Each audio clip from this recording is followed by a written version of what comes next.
Hey loves, welcome back to my channel if you're a returning subscriber, and welcome if you're new. So I honestly hate long intros, so we're gonna get straight into this video. The topic of this girl talk is going to be self-confidence. This is something that is going to be an ongoing journey for the rest of my life, so I don't necessarily have the answer to how to achieve self-confidence, but I feel like there have been things that I've learned along the way that did not work for me and that did work for me, and I just wanted to share in the hopes that we can be able to relate to each other. I definitely feel like this topic is very important, especially in the age of social media. So without further ado, let's get into the video.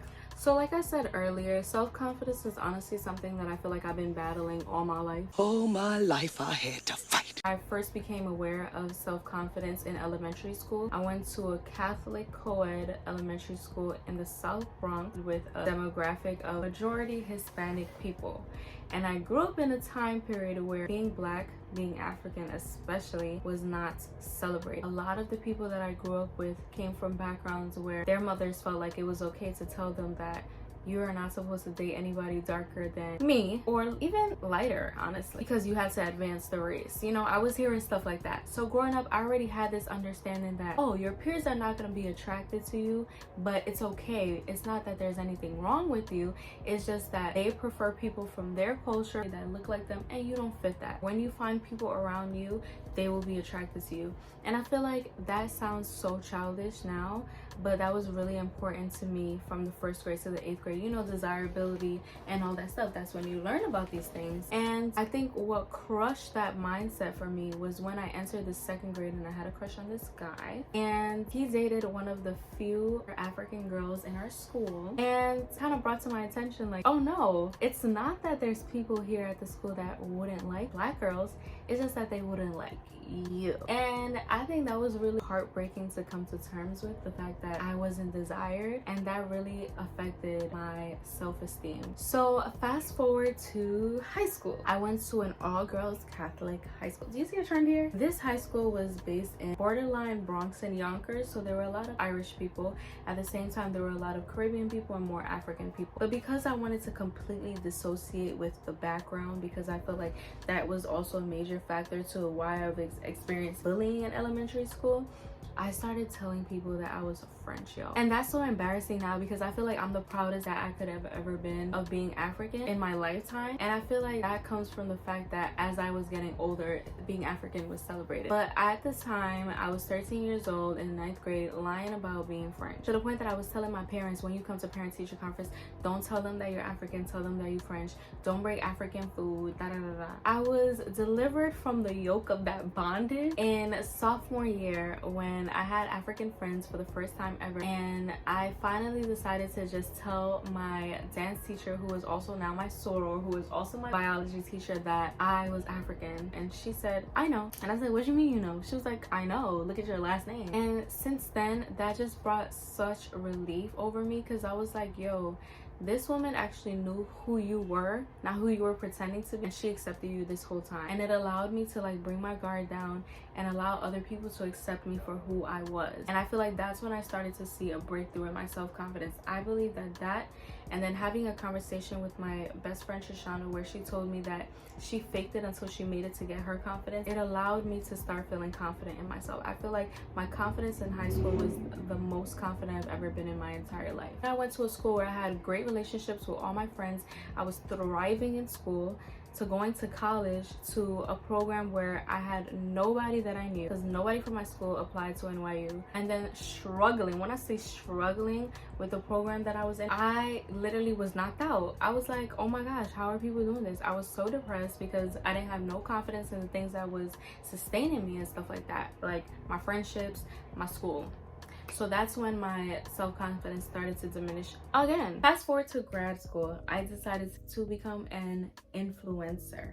Social media is beautiful, but at the same time, it can be a trap. As someone who already struggles with self-confidence, when you're an influencer and your success is defined based on your likability and whether or not people like the content that you produce, that can cause your self-confidence to fluctuate a lot too. If I'm putting in mad time, mad work to create a product, aka a video or some stories or a reel, and people don't really engage with it, I'm not gonna tell myself, oh yeah, maybe it's the algorithm throwing it off, or yeah, maybe it's just because like it could actually be better, or yeah, maybe it's just because they didn't like the thumbnail, maybe it's just because the topic you're talking about they can't relate with.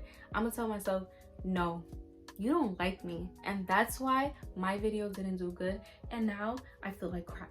I was having a conversation with my friend, and I feel like in that conversation it made me come to the realization that my self-confidence was my responsibility.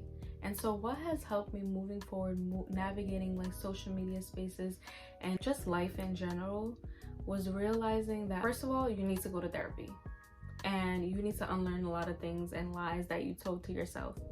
And then being able to be in therapy, having these vocal conversations with myself and realizing like, okay, you need to validate yourself, has then led to me trying to like understand my relationship with myself and the relationship I have with other people, and knowing that ultimately, yes, their opinions matter, but mine matters first and foremost, and I need to be okay with myself before I start to like depend on other people to dictate what is okay for my life. Secondly, in regards to being an influencer, what I had to come to terms with was the fact that even though these people that I'm trying to interact with, my target population, might not like what I'm producing, that is not a reflection of me, my work ethic. And at the end of the day, if they don't like my work or me, I still have real relationships with real people that I call my friends that like me. And so now the way I approach social media is that I'm not a consumer as much as I used to be. I feel like when you consume a lot, that's when you get into this whole comparison, or when you start to feel like, oh, you're not doing enough, and then your day gets wasted. I post what I gotta post. I go interact with my friends because those are the people that I'm talking to most of the day. Those are the people that I feel like have a lot of value in my life. And then I dip.